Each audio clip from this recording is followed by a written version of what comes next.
Helen Keller once said, "Alone, we can do so little. Together, we can do so much." Itaran National High School holds collaboration as a core value. Our school is a public secondary high school implementing a complete junior high school and senior high school curriculum. It was founded as a barangay high school in 1980 by virtue of Republic Act 5054, otherwise known as the Barrio High School Charter.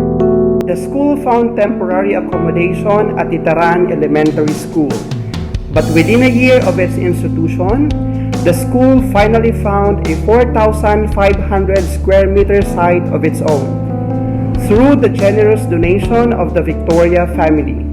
Soon after, a vacant lot measuring 372 square meters adjacent to the school campus and owned by the municipal government has been donated to the school by the LGU Pulangi through the efforts of the former mayor of Pulangi, Honorable Jesus S. Salceda Sr.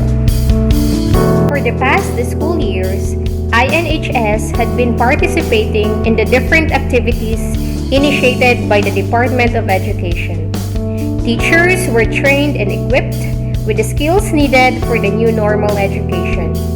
With this, I am proud that Itaran National High School never stops to provide the community with quality education. It is, after all, a school's purpose to provide education to those who needed it.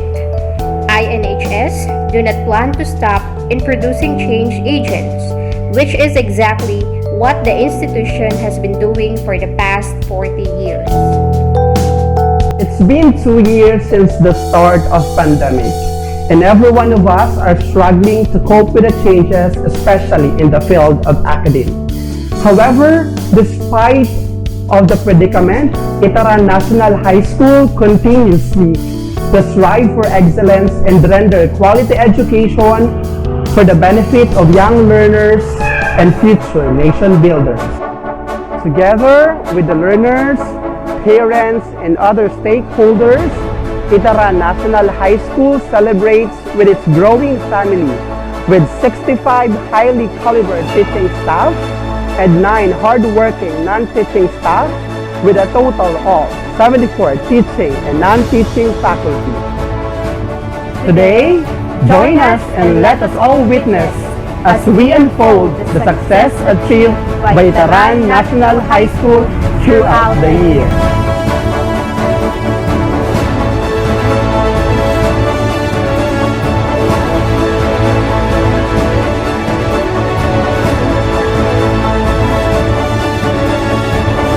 Our local Chief Executive, the Honorable Mayor Andy A. Mariscotes, To our distinguished School Division Superintendent, Norma B. Samantela, our hardworking Public Schools District Supervisor, Ma'am Nanet B. Kapitbahay, our brilliant School Principal, Miss Angeline P. Ocbina, respected PTA officials headed by Mr. Armando Bagayawa, Barangay Captain Mr. Nolito Barquez, and other supportive barangay chairpersons, to our junior high school and senior high school coordinators, Mr. Angeles B. Basabe and Ma'am Myra O. Lipnica, to the Operation Learner Support Group, Mr. Owen A. Verga, to the different department chairpersons, year-level coordinators, competent INHS teachers, dear parents, school stakeholders, alumni, students, friends,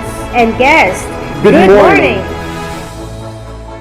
Itaran National High School appreciates your presence as we present to you the school's accomplishment for the school year 2020-2021 and its future directions.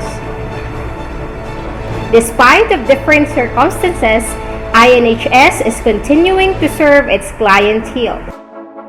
Ladies and gentlemen, this is Itaran National High School First Virtual State of the School Address 2021.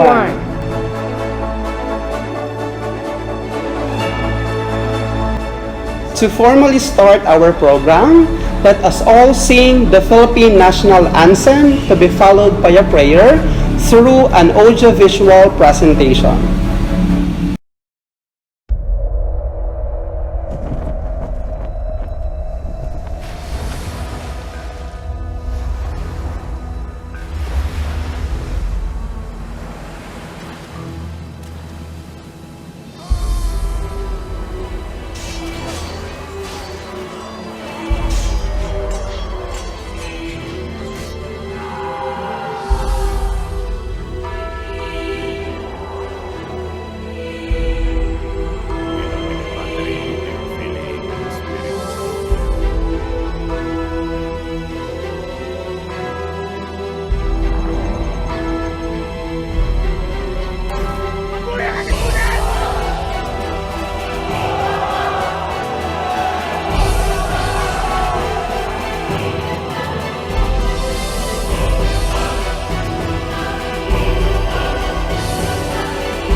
Isang awit ng Pilipinas.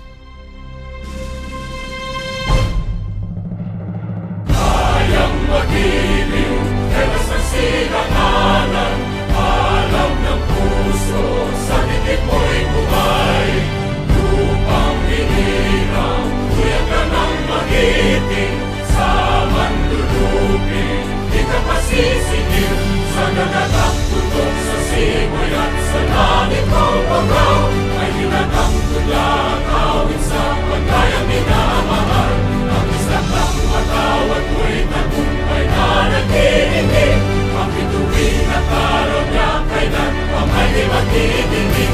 Luman ang araw ng walhaging pagsinta, buhay langit sa piling mo.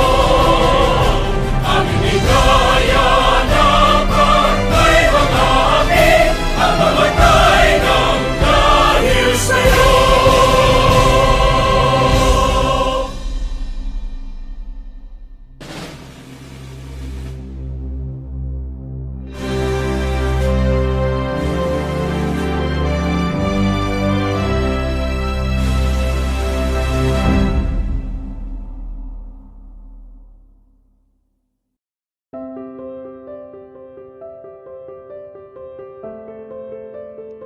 Our Heavenly Father, the fount of all goodness and grace, the cause of wisdom, the source of intelligence, we welcome you, O Lord, to this auspicious gathering of your beloved, who continuously give you thanks for every opportunity to learn something new and become fruitful to the works of your creation. We humbly come to you, not because we are worthy, but because we find ourselves in need of you, who is our strength and our hope, to continue despite the challenges we face in health, prosperity, and our solidarity with one another. We pray that today's gathering, made possible by the grace of advancements in technology and social media, become successful in its endeavors, so we can offer it back to you as our humble offering to honor you, glorify you, and love you through our deeper connection with everyone. May we find bliss in today's session and become more productive children and co-creators of the earth. This we ask and pray through Christ our Lord. Amen. At this moment, let us listen to Sir Owen A. Verga, Operation and Learner Support Group, as he delivers his welcome remarks. More than a year into this pandemic, we are still here, resilient, delivering quality services to our clientele. Education is truly a valuable thing, and we, the Department of Education, are with you in holding on to this promise.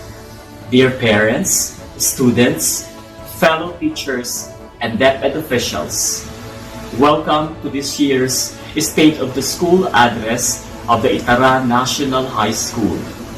Our SOSA aims to offer you the school's accomplishments for the year, the plans and activities for the current year, and also our hopes and aspirations for the future. Like that classic African proverb that says, "It takes a village to raise a child," you will learn through our school principal, Ma'am Angeline Okbina, that the growth and the continued success of our school is a product of collaborative work of both the teaching and non-teaching staff of the school. With this, I invite you all to listen and marvel at the current state of our school that we all love dearly. Thank you and good day. Thank you, Sir Owen, for the words of welcome. As the new school year begins, it is necessary to know how far the school performed during the previous year. And it is also timely and relevant that the students, parents, and stakeholders be informed by the school's accomplishments. To present to us the reports of accomplishments, we have Sir Angeles B. Basabe, Teacher 3, Junior High School Coordinator, and Myra O. Lipnica, Master Teacher 1, Senior High School Coordinator. A pleasant day, everyone. My heartfelt and sincere respect to our school assistant principal 2, officer in charge, the motherly, hardworking and dedicated, Dr. Angeline P. Ocbina, to my outgoing coordinator, the only master teacher of Itaran National High School, Mrs. Myra O. Lipnica, to the newly designated coordinators, Ms. Cherry May B. Espiritu of Junior High School Department and Mr. Owen A. Varga of Senior High School Department, other newly installed and assigned coordinators and chairpersons of the different chair levels and assigned subject areas, competent, beautiful and handsome teachers in junior high and senior high department, our school stakeholders, friends, ladies and gentlemen, a good day to everyone. As an outgoing junior high school coordinator, I would like to express first and foremost my sincerest thanks to all of you for extending your full cooperation and patience during my term in order me to perform my duties and responsibilities as a school designated junior coordinator. Though at the start, I was really hesitant to accept the task given to me. But then, since the school memorandum was signed not only by the school principal, but by the school's division superintendent, SOSA 5, Bibiano Centellas and Jose L. Doncillo respectively, I have nothing to do but to follow what was mandated by the superiors. Friends, here are the duties and responsibilities expected from me as coordinator. Assist the school principal in the conduct of the following school activities, programs, and projects. 1. Implementing the school curriculum and be accountable for higher learning outcome. Next, coordinate with the subject coordinators and level curriculum chairman in the implementation of the school curriculum and submission of required reports. Facilitating mentor-teacher cohort meetings. Coordinating the arrival of students, teachers, and orienting them the school environment, staff, and students. Providing leadership in the development of the collaborative school model principles. Help coaches with required paperwork. Facilitating the inter-classroom observations. Developing creative learning community across the school. Establishing creative partnership with the stakeholders in thus related works. Mga katrabaho, kaibigan, kapatid, kapamilya, ang lahat pong aking nabanggit sa una sa magandang tunguhan at samahan natin dito sa ating paaralan, ang lahat po ng iyan ay malayang naisakatuparan sa gabay na rin ng butihing punong guro na walang ibang adhikain kundi ang mapaunlad ang kalidad ng produkto ng edukasyon. Di ko na po pakahabain ang aking mensahe. Kung sakali man pong mayroon akong mga pagkukulang sa panahon ng aking panunungkulan bilang junior coordinator ng ating paaralan, ang aking pong paghingi ng dispensa sa lahat. Maraming salamat at naway patuloy tayong biyayaan at gabayan ng poong may kapal. Salamat asin Diyos mabalos po sa indong gabos. Thank you very much. to our motherly and ever-supportive Public Schools District Supervisor, Ma'am Nanette B. Kapitbahay, to our energetic and dedicated Assistant Principal 2 Officer in Charge, Dr. Angeline P. Ocbina, to our Barangay Captain Nolito Barquez, our new Senior High School Coordinator, Mr. Owen Verga, our new Junior High School Coordinator, Miss Cherry May Spirito, other different coordinators of the school, my fellow teachers, our dear parents, stakeholders, students, a pleasant morning to all of you. Way back in the year 2016, Itaran National High School opened the Senior High School program under the leadership of Mr. Jonathan Oscar Jimenez, followed by Mr. Jesus B. Lucaba and Mr. Alex Roberto Z. Bertilio. They gave me the opportunity to become the first senior high school coordinator with the following duties and responsibilities, duly approved by the school's division superintendent. As Master Teacher 1, here are some of my duties and responsibilities, which I humbly think during my term was accomplished. 1. Assist the school principal in the management and supervision of senior high school operations. 2. Assist the principal in the conduct of classroom observations, mentoring and coaching of teacher 1 to 3.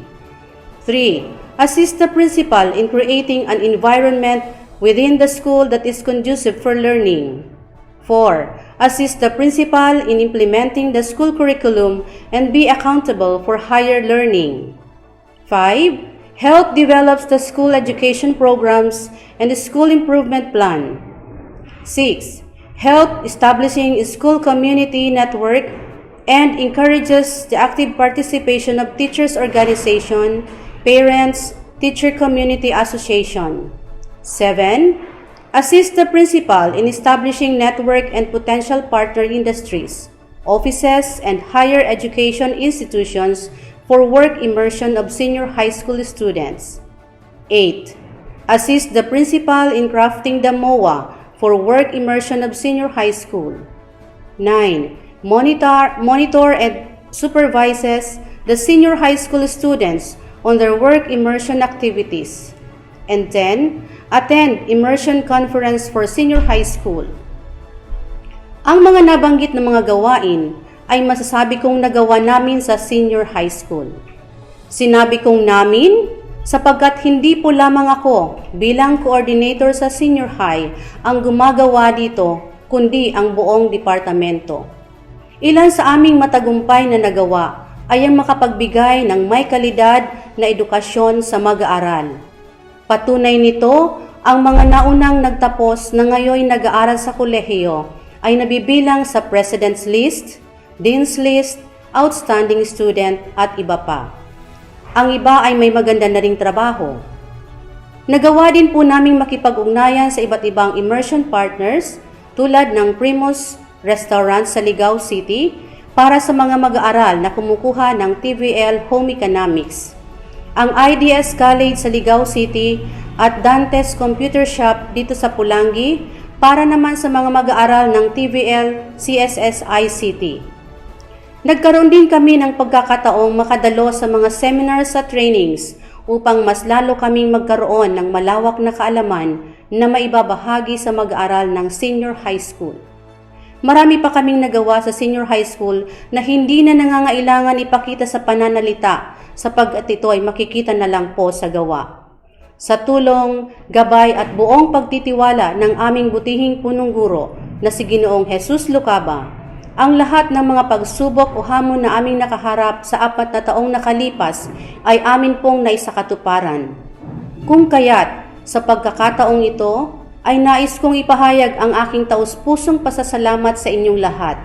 Alalahanin natin ang isang matandang kasabihan na hindi makalilinis ng kapaligiran ang nag-iisang tingting, kundi nangangailangan nito ng marami upang maipanglinis. Katulad din sa akin, hindi ko rin ito magagawa kung wala ang ambag na tulong ng aking mga kasamahan. Sa muli, maraming salamat. Thank you so much, Ma'am Myra O. Lipnica and Sir Angeles B. Basabe, for sharing to us the accomplishments made by the school for the previous school year. I know our viewers, especially the students and parents, and other stakeholders are looking forward for more great accomplishments in the future. And at this juncture, let us listen to the GPTA President of Itaran National High School. Friends, let us give a virtual resounding round of applause to Mr. Armando B. Bagayawa.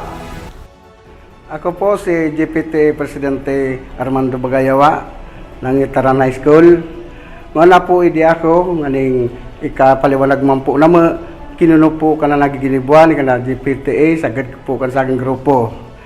Wala po kaun man po kami naginibuan lalong-lalo na po yan sa senioray.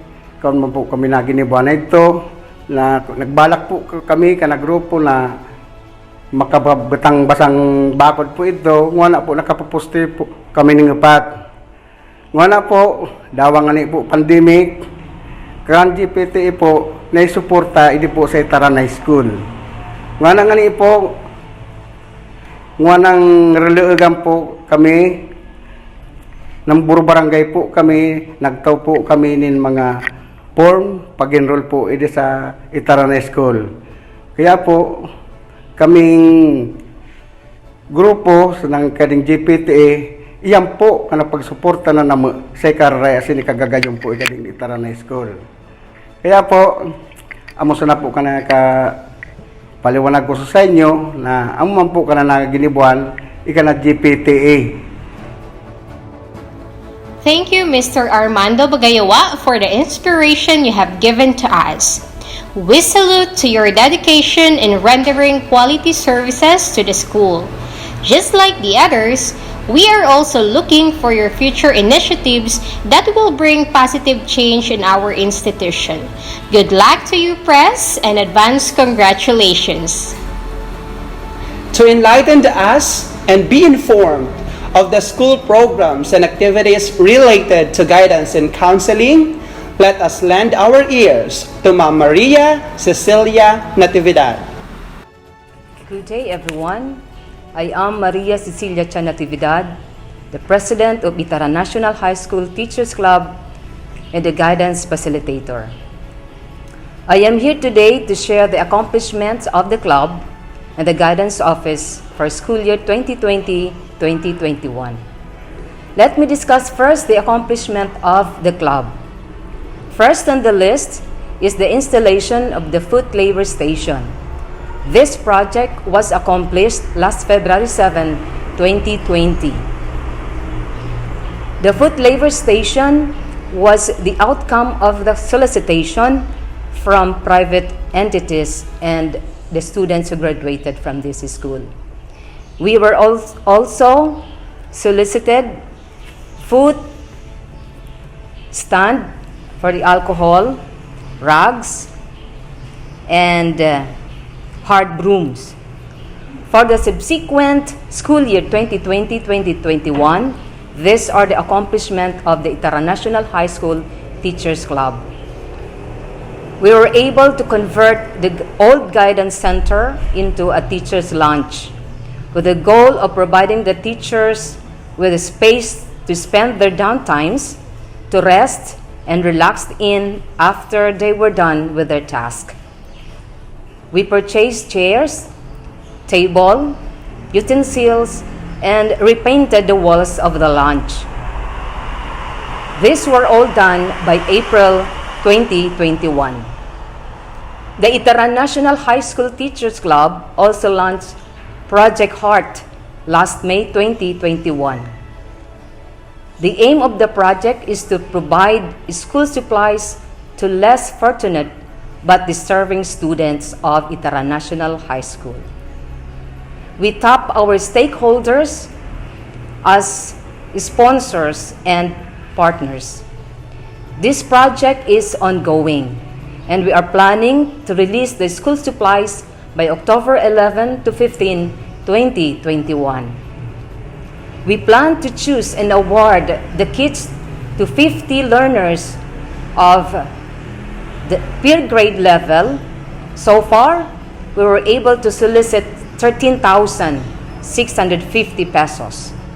And by September 2021, the Itaran National High School Teachers Club officers will be preparing the kids. As of September 16, 2021, the amount remaining held by the club is 5,010 pesos and 30 cents. I am also going to discuss the accomplishment of the guidance office. I was able to gather and consolidate data for the individual inventory of the incoming grade 7 learners. The office also held a poster making contest called Laiko Droko, and were able to gather several learner participants. Last December 4, December 7, and December 11, I conducted an orientation on policy guidelines on implementation of homeroom guidance during crisis situation. In line with this, I was also able to conduct an orientation to classroom advisors and co-advisors about portfolio that the learners need to prepare, as well as other forms of assessment as basis for the career development. The office also assisted the Department of Social Welfare and Development in checking the CB forms in relation to the beneficiaries of 4Ps. But most importantly, the greatest accomplishment of the guidance office is the counseling that was done with the learners and some of the teachers who were greatly affected by the pandemic situation.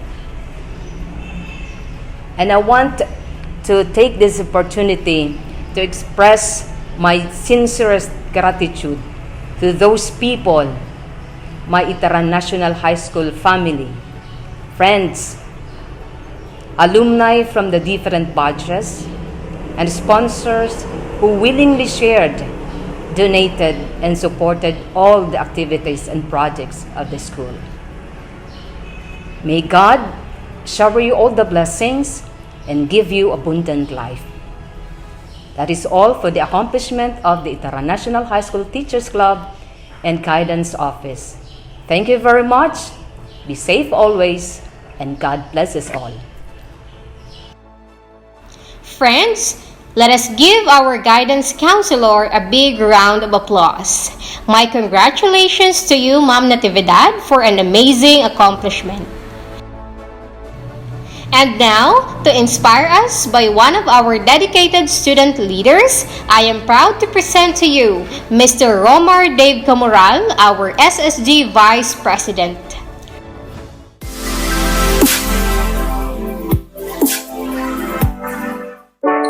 A man behind his words, I shall return, likewise said this.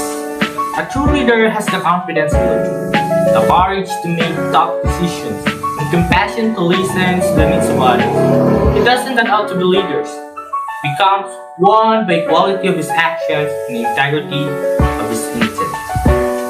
To our respected, distinguished, and honorable principal, Ma'am Angeline P. of Bina, to our respected and very supportive SSG advisor, Analisa B. Mariscotes, to our dearest INHS faculty teachers, parents, friends, and fellow SSG officers, and to all others who are tuning in and watching this right now.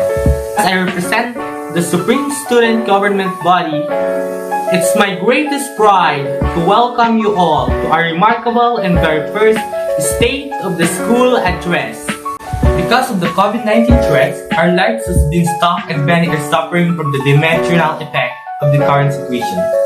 The shifting to a new normal classes brought almost all schools-related activity and projects implemented, accordingly as planned due to continuous governmental restrictions and tough safety protocols. However, despite of our circumstances, we have proven that we, the SSU officers, can rise above and make the project work out for the school year 2020-2021. Because we are dedicated to and passionate about what we do. We do not just represent. We serve as a voice of our fellow student and a good character role model But our major goal is to influence and empower everyone to actively participate, to get involved, to uncover their potential skills, to contribute and become future good leaders. Last school year 2020-21, we conducted our first monthly activity. During Buwan ng Wika, we conducted our very first virtual student competition. We witnessed their enthusiasm to take part in the activity. The continuous cultivation of different talents of students' body in the absence of physical classes was also successfully achieved in our Festival of Talent, as conducted in celebration of Buwan ng Kagitingan last month of April. We also took initiatives to express our concern for our students' safety as we posted significant information regarding COVID health protocols, weather updates, and reminders during Fire Prevention Month in our official SSG page. In our addition to our compound project, we have commemorated also few significant festivities and paid tribute to the important people behind the celebration like Teachers' Day, Mother's Day, Father's Day, Earth Day, and Labor Day, and the very first quinticentennial celebration, which we were glad the students' bodies celebrate with us virtually. Furthermore, with the support of our parents, we participate in the beautification of our school. We had tree planting activity, we prepared and made mini garden, planted variety of vegetables and flowers.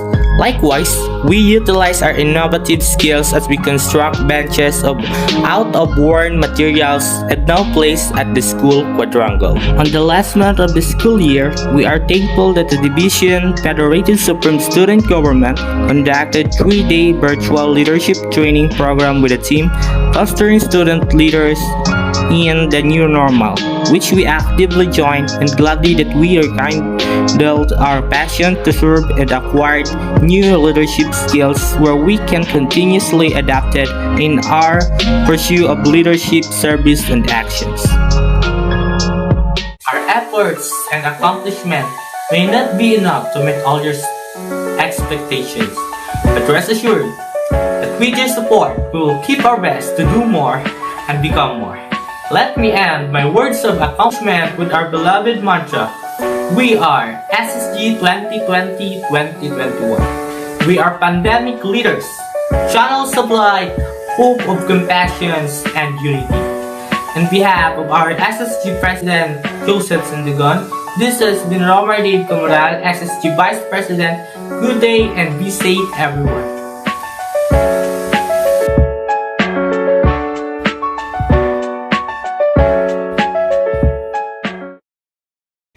Thank you so much, Romar Dave Camoral, for a superb performance.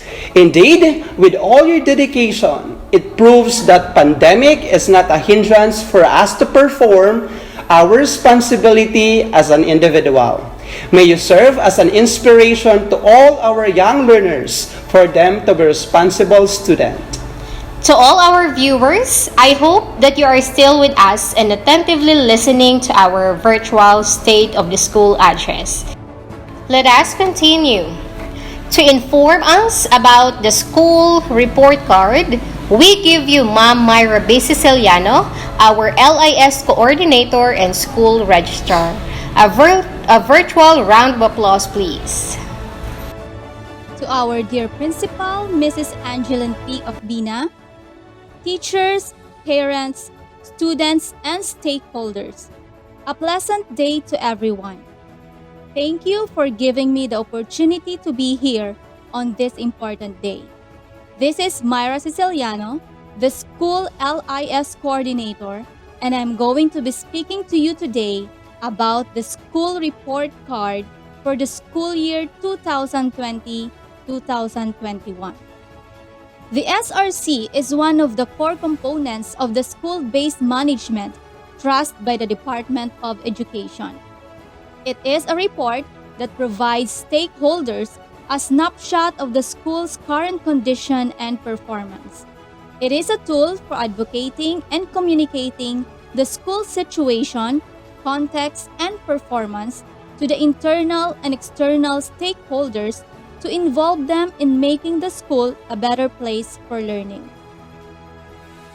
The SRC is one of the comprehensive yet concise reporting tool.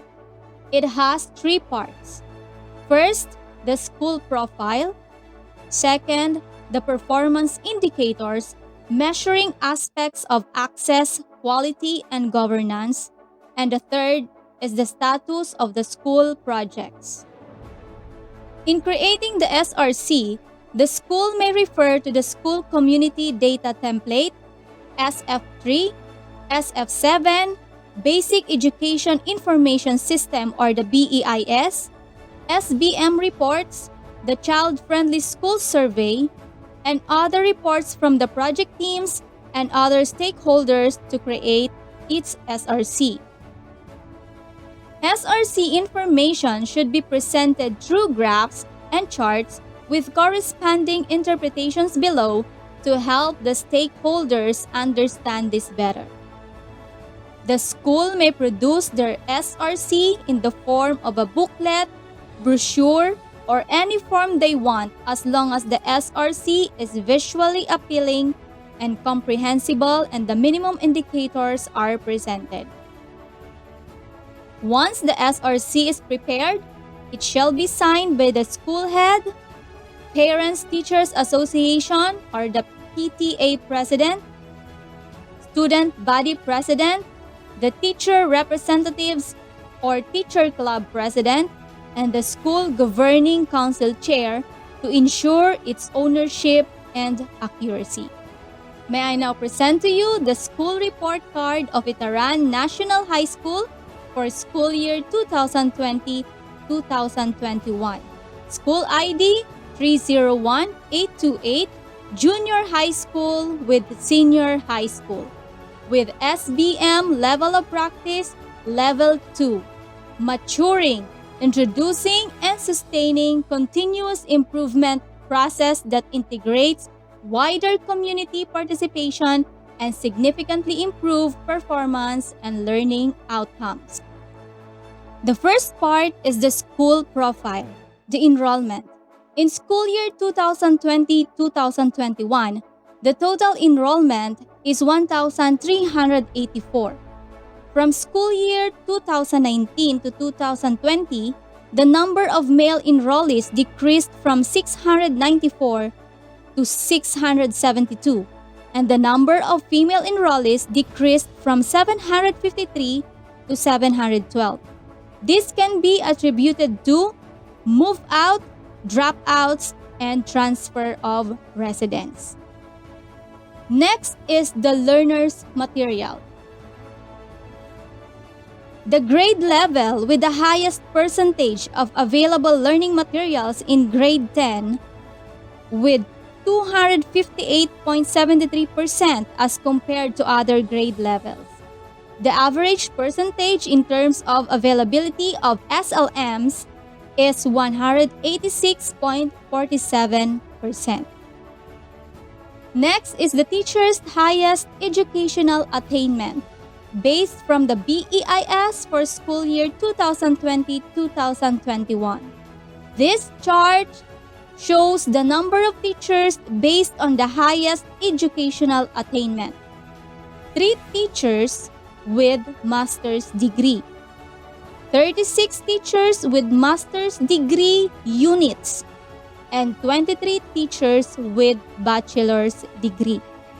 In the current school year, the highest educational attainment of the most teachers is master's degree units, with 36 out of 63 or 57.14% of the total number of teachers. Next is the funding sources. Sources of school funding for the current school year. So again, the data was based from the submitted BEIS of junior and senior high school for school year 2020 and 2021. So we have the General Appropriations Act or the school MOOE and donations. So the biggest source of school funding came from the General Appropriations Act or school MOOE amounting to 2,184,500 pesos or 99.45% of the total fund source. Next is the number and rate of dropouts by cause. So we have 7 students with domestic-related factors, 16 with individual-related factors, 8 with financial-related factors, and 1 NLS or no longer in school. So what are these factors? For domestic-related factors, dropout due to early marriage or pregnancy or family problems. For individual-related factors, dropout due to illness, lack of interest, and distractions. For financial-related factors, dropout due to child labor or work. And for the NLS, the student transferred to alternative learning system or ALS. So the dropout rate of the school for school year 2020-2021 is 2.31% or 32 out of 1,384 as compared to the dropout rate of the school year 2019 to 2020, which is 2.14% or 31 out of 1,447. The most pressing cause is individual-related factors. Okay, so we are now in the second part of our school report card, the performance indicators, the quality. The percentage of learners who completed the school year. For school year 2018 to 2019, we have 94.03%. So the average promotion rate in the school year 2020 to 2021 is at 98.07% as compared to the 88.40% of the previous school year. We just have some errors in our template. So I guess the indicated years are not updated. So let us move on to the promotion rate by grade. So as you can see, some of the grade levels are having 100% promotion rate. The grades 11 and grade 12. Stakeholders' participation is the top contributor. The total amount generated by the school from the different stakeholders is amounting to 12,000 pesos. We come now to the last part of our SRC, the status of annual implementation plan. Here are some of the projects implemented by our school with the help of the SSG, the PTA officials, and other stakeholders. First is the renovation of the principal and finance office. The project is completed. Next, the replacement of hand washing facility roofing adjacent to the school canteen. Repair is completed. Facility is fully operational. Next, the rehabilitation of school line canals, drainage system adjacent to the school frontage. The project is completed. The repair of the guidance office. This project involves the repair of the office's roofing, ceiling, and electrical connection. Project is completed. Next is the improvement of school perimeter fence in the senior high school. The project is ongoing.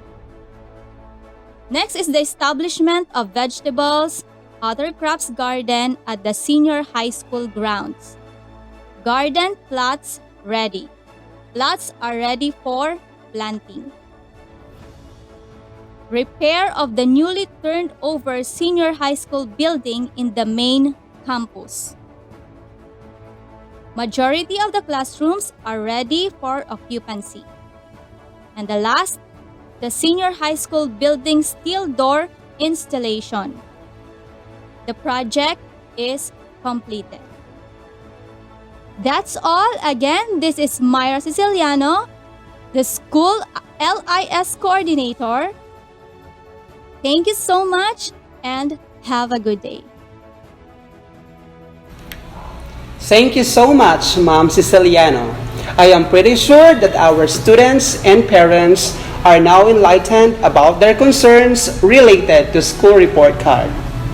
State of the school address is a big opportunity for a certain institution not just to present its accomplishment but also to make a bridge with its parents and other stakeholders. Through this program, the school and the community can foster camaraderie and collaboration that will surely bring impact to the students and to the institution as a whole.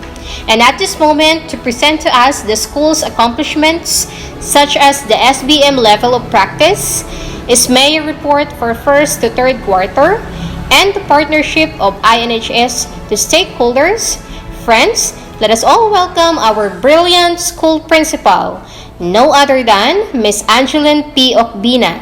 Let us give her a big round of applause. To the school's division superintendent, Ma'am Norma B. Samantela. To our assistant schools division superintendent, Sir Larry Miliano, and Ma'am Maria Jenny T. Abayon. The CID chief, Dr. Sansita Piñarubia. The SGOD chief, Dr. Edwin Mias. Our very energetic PSDS of Pulangi North District, Ma'am Nanat B. Kapitbahay. Our barangay captain, Mr. Nolito Barquez. The internal and external stakeholders, parents, teachers, and non-teaching personnel, students, good morning and welcome to this 2021 SOSA. The school year 2021-2022 has started last September 13, 2021. With this, Itaran National High School planning team had planned to conduct the State of the School Address before we conduct the school year 2021-2022 orientation program. The school advocates transparency and accountability, and with this, we need to inform our stakeholders of all the things that transpired by the previous year as we faced again another year with the same new normal situation. Let me start from the school personnel for school year 2020-2021. Itaran National High School was headed by the very dedicated and proactive school head, Sir Alex Roberto Z. Bertillo, and in his absence, due to his permanent bid goodbye, our Master Teacher 1 acted as the OIC from July 6 to August 16, 2021. Yours truly has been part of the remaining days of the school year 2020-2021. The INHS as a growing institution is composed of one Master Teacher 1 in senior high school item, 7 teachers, Teacher 3, 3 in senior high school, and 4 in junior high school department. 6 teachers are Teacher 2, 2 in senior high school, 4 in the junior high school. 49 are Teacher 1, 2 in the senior high school, and 47 in the junior high school. For the non-teaching personnel, we have 1 guidance counselor, 1 senior bookkeeper, 2 ADAS 2, 1 for the junior high school, and 1 for the senior high school, 1 regular casual utility, 1 watchman, and 1 administrative aide as job order. They are the people who are behind the development of this institution. At this juncture, let us have a brief review of how the school grew from 3 school years ago. Let us start in the enrollment data before the pandemic. School year 2018-2019, the total enrollment was 1,429. 688 are male, 740 are female. In school year 2019-2020, the enrollment was 1,463, 710 male, and 753 female. And in school year 2020-2021, the total enrollment was 1,386, 659 male, and 727 female as beginning enrollment. It was this school year 2020 and 2021 where the enrollment of the school had a little decline due to pandemic. For the cohort survival, the data is also fluctuating from 2018 to 2019 until this present school year 2020-2021. The average rating of the last school year 2018-2019 was 80.95. In school year 2019-2020 was 80.79. And for school year 2020-2021, the average rating increases to 85.73. The promotion rate data of school year 2020-2021 is 97.91%, both the junior high school and the senior high school. For the senior high school alone, the promotion rate was 100%. These are the data for the key performance indicators or the KPIs. For the SBM level of practice, INHS was certified level 2 as validated by the SDO validating team headed by PSDS Rico Pertem. This was a collaborative effort done by the key teachers of Itaran National High School that managed the mining of documents and artifacts needed for each principal. Principle 1 is about leadership and governance. It was managed by Mrs. Melanie Colliantes. For Principle 2, Curriculum and Management, which was managed by Ms. Lourdes Ibarra. Took charge of the preparing of the documents and accountability principle. Mrs. Annalisa B. Mariscotes was in charge of gathering the artifacts for this specific principle. The fourth principle was managed by Mrs. Josefina Roda and with the help of the senior bookkeeper, Mrs. Dolores Ribato. All these things that will not be realized without the support of the team members who collaboratively helped the preparations of the documents needed to INHS to be certified as SBM Level 2 practitioner.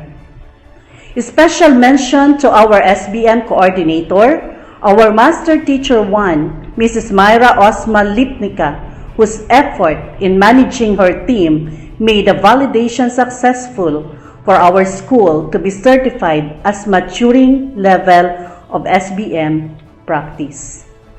For the staff development, the teachers of INHS attended the webinar sponsored by the DepEd and sponsored by other private agencies for reskilling and upskilling teachers for them to be able to deliver the services expected from them, especially in the new normal situation of education. 64 teachers attended the Learning Delivery Modality 2 and all were successfully completed. They also attended in-service training sponsored by the SDO and for 2 days allotted for the school-based inset. How does school survive with this new normal situation? The school head, before the opening of the school year 2020-2021, had prepared the BELCP as their guide in the operation of the school in the new normal situation. The school year 2020-2021 had started using the printed modules as the LDM. Due to the limited resources that the school has, the school is strategized in distributions of SLMs just to make sure that all the learners can be provided with the printed modules for their continuous learning. After 3 months of the implementation of this LDM, or learning delivery modalities that the school has, we also provide students with the RBI, or the radio-based instructions. The RBI instructions started from the Filipino and English teachers. Though the school encountered problems along the way, it has never been a hindrance to us to continue because this serves as challenge in the managerial skills of the school head, as the instructional leader, as well as managers in managing limited resources of the school. It is through the collaborative effort of all the INHS personnel and all these minor problems encountered were all manageable. The school year 2020-2021 has almost ended when the school head, Sir Alex Roberto Z. Bertillo, whose dedication in terms of service exceeds beyond his limit, permanently bid goodbye. So the master teacher of the school, Mrs. Myra Osma Lipnica, served as the OIC for more than a month. But it was the time when the school needs to be validated for the SBM level of practice. With limited due time, INHS was able to meet the target through the collaborative efforts of the school personnel and was successfully validated last August 31, 2021. With regards to the SMEA reports, from the first quarter to the second quarter, which covers January to March and April to June 2021, where the former school head had met all his target along access, quality, and governance. He was able to improve the school's financial principal's office for making the office of the financial staff more comfortable, that they can work at their best in fast-tracking the salary, the benefits of the INHS personnel, and to facilitate the quality needs of the teachers and the learners along quality, such as improving the school performance because the needed supplies are there to support quality instruction. The safekeeping of the documents of the school financial staff was also given utmost importance of the former school head. The improvement of the school physical facilities, such as provisions of the hand-washing facilities, was also improved, and the drainage system of the school was enhanced to avoid hassle during the rainy days. He had a lot more to improve because, just like any other school heads, he wants to make sure that the school is beautiful and conducive for learning. However, his physical body surrendered, but his dream to see the INHS more improved has reflected in his SMEA target. If we will base on the target versus accomplishment, I can say that his target had almost met 100%. When I was reading all the documents reflected in the first and second quarter SMEA of INHS, I was really amazed because as if everything happened as it was planned. I cannot let this thing to just pass by without informing everyone the achievement of their former school head with the help, of course, of the INHS personnel. This serves as both the inspiration and challenge on my part as the new school head. Inspired because of his achievement in his short time of stay in INHS. Challenged because there are a lot more to improve. But I believe that there are people out there to help and support the school, our learners as well. I am a newly installed school head of INHS, but my 1.5 months of stay here has somehow contributed a little to ignite the enthusiasm of the teachers, to support our advocacy and making things in place, and in making our simple dream come true. As I advocate the project SMILE, wherever I go, SMILE means sustained, meaningful ignition to our learners every day. This project SMILE that I want to share to everyone is indeed a practice of sustaining the interest of every learner in their studies. The teacher who always smiles provides courage, hope, and interest to continue with what they are doing, because their enthusiasm to learn is sustained by the positive outlook of the teachers. The teachers should let their learners feel that they are important, that they can handle positively the challenges in every task. Lastly, I would like to share this quote taken from Christopher Reeve. A hero is an ordinary individual who finds strength to persevere and endure in spite of the overwhelming obstacle. Everyone can be a hero in your own way, in our own way. You, my dear teachers, you too are considered hero in your own way. Hero for making things possible for our learners, for reaching out to our learners despite of the pandemic, because teachers work not only with their great minds, but also having their great hearts for the learners. With this, I am so proud of you, INHS teachers, for making our learners learn despite of the difficulties. I am greatly proud that the parents are also there to scaffold and support their children.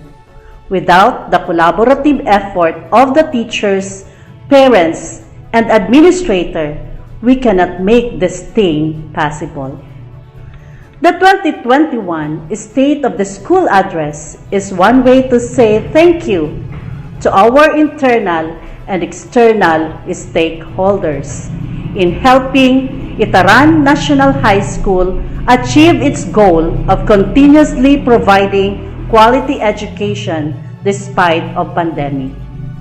Their support to the school made all things possible through the determination, patience, and courage.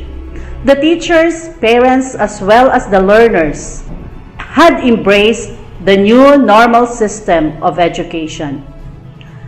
With this, I would like to say thank you very much to all the key teachers who made the SOSA 2021 possible. A special mention to our activity coordinator, Mr. Owen Verga, the LIS coordinator, Ms. Myra Siciliano, and Ms. Donaline Bermido, the MS coordinator, for providing us the accurate data for the KPIs. To our junior high school and senior high school coordinators, Mr. Angeles Bisabe and Ms. Myra Olipnica, for coordinating with the needs of their colleagues. The President of the INHS Faculty Association, Mrs. Maria Cecilia Natividad, for keeping all the personnel united and supportive to the administrator. The SSG President, Tromar Dave Camoral, with the help of Ma'am Ann Mariscotes, for making their organization support the school virtual activities. The Barangay Captain, Mr. Nolito Barquez, the GPTA President, Mr. Armando Bagawayawa, the alumni, and all the external and internal stakeholders for their support. The expertise of the IT teachers, as the video editor, Mr. Roderick Aguilar and Mr. Joshua Cabañez, for editing this virtual SOSA. The help of Ms. Jessa Cabañez for the communication that she prepared and sent to those who are part of this activity. To our school official photographer, Mr. Crisol Zarzuela, for capturing the special events in the school. Last but not the least, the very supportive PSDS of Pulangi North District, Ma'am Nanet B. Kapitbahay, for her guidance and her technical assistance provided to us. Thank you very much, and God bless us all. Thank you so much, Ma'am Angeline P. Okbina, for a comprehensive presentation of the school's accomplishment report. Again, friends, let us give Ma'am Angeline a virtual resounding round of applause. Partnership between the school and the community is vital in making plans into reality. Without the support of stakeholders, schools programs cannot be achieved easily. And to give us the word of support from the stakeholders, let us welcome Mr. Nolito B. Barquez, Barangay Captain of Itaran. Primero po, mansakang pagkawagalang sa namin po na teacher na Itaran National High School, lalong-lalo po sa pamamayo sa ating OIC na si Angeline Okbina. Siguro po sa kanyang pagwala bilang OIC na International High School, siguro po mas magayon na magiging resulta ka din. So inalian po niya, susundan po niya ang principal na si Sir Bots. Siguro po hindi tamanangan talagang siguro ito na lang po sa buhay niya. Kaya po nangyari po na nadaan po siya yan sa kabilang buhay na. So siguro po, kung masasabi ko lang bilang punong barangay, barangay Itaran, nagkakayon po kami ng kontribusyon, yan po sa eskwela na kan, yan po sa National High School, International High School, na nagkakayon po ako ng project sa request po itong yung mga Sir Bots Bertelio. So yan po na nag-ibang po naman iyan ng drainage canal. So alin na po ka kay para request ng mga principal na kagipa po ng mga panahon. Siguro sa kaparanan ko wala sana po ito nangyari na sukal-sukanal pa iyan napakaray. So di po na po kita problema. So abot naman po sa distribution po ikan ng module. Iyan po ang katabangan ikan ng barangay council, especially po ikan na Committee on Education. So iyan po naitabang na Itaran Council, Itaran Barangay Council. Kung naman po ka ng mga hubeto, ika na Itaran National High School, anda po magkabang ka na Itaran Barangay Council. Kung naman po ikararay, ika na sa atong eskwela na kadi. Simple po, kada edukasyon, o po kang susi, ika na tagumpay, ika na lambang nasad, nakatapos po sa Bagiswela. Sa liwat po, ang masabi ko lang, Diyos Marialdo, and God bless po sa ating namin. Salamat. Salamat. Thank you so much, Barangay Captain Barquez, for your pledge of support to our school. At this moment, let us listen to the message of our very supportive and distinguished Public School District Supervisor of Pulangi North District. We have Ma'am Nanet B. Kapitbahay. Magandang araw sa inyong lahat. Sa ginagalangang principal ng Itaran National High School na si Ma'am Ann Okbina, kasama ng kanyang mga guro simula sa junior high school at sa senior high school, mga non-teaching personnel ng Itaran National High School, at mga estudyante at mga magulang, magandang umaga sa inyong lahat.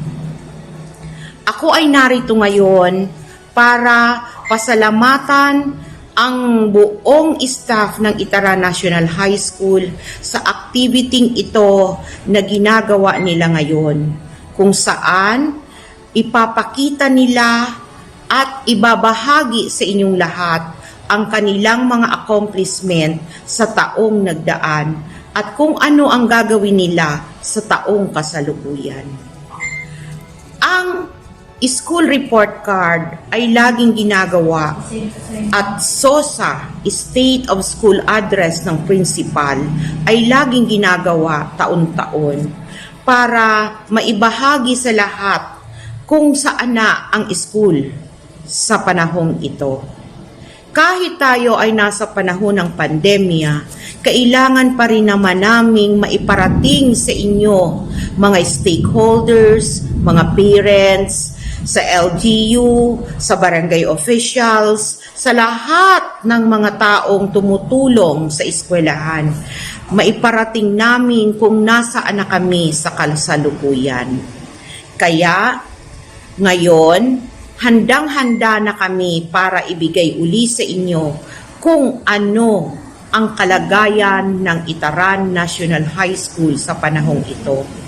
Kung nasaan ang aming mga estudyante sa panahon, kahit nasa panahon ng pandemya, at kung ano ang status ng bawat asignatura dito, at kung ano ang status ng accomplishment ng school na ito. Kaya po, siguro naman, handa na ang lahat para makinig, para matuto, para makaalam ng kung anong naroon sa eskwelahan. Sa inyong mga kaguro ko dito, sa pamumuno ni Ma'am Okbina, maraming salamat sa ginagawa niyong ito. Dahil kasama ito sa ginagawa nating school-based management, kung saan hindi lang tayo nag-iisa, kung hindi, kasama natin ang barangay, ang buong komunidad, ang buong bayan, lahat-lahat tayo ay sama-sama para sa mga batang taga-Itaran at mga batang taga-ibang barangay na nagpapaaral dito sa Itaran. Kaya without so much ado, thank you very much and congratulations Itaran National High School for this opportunity of sharing your performance to our beloved stakeholders. Sa inyong lahat, maraming salamat at mabuhay kayo. Thank you, Ma'am Nanette, for that inspiring message. Surely, we will continue to serve and strive harder despite of these trying times. Before we end our program, let us all join to the community singing. This will be a symbol that everyone is united of one goal.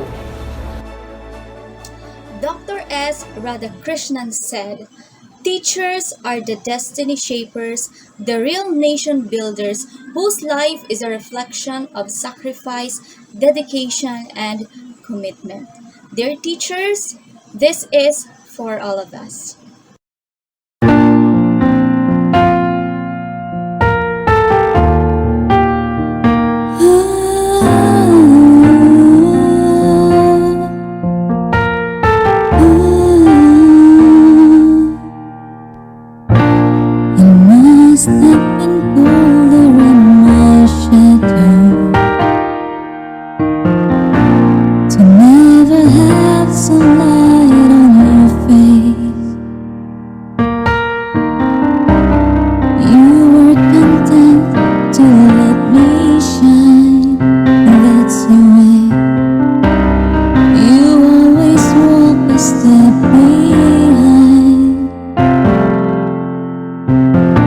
So I was the one with all the glory, while you were the one with all the strength. A beautiful face without a name for so long, a beautiful smile to hide the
fly away.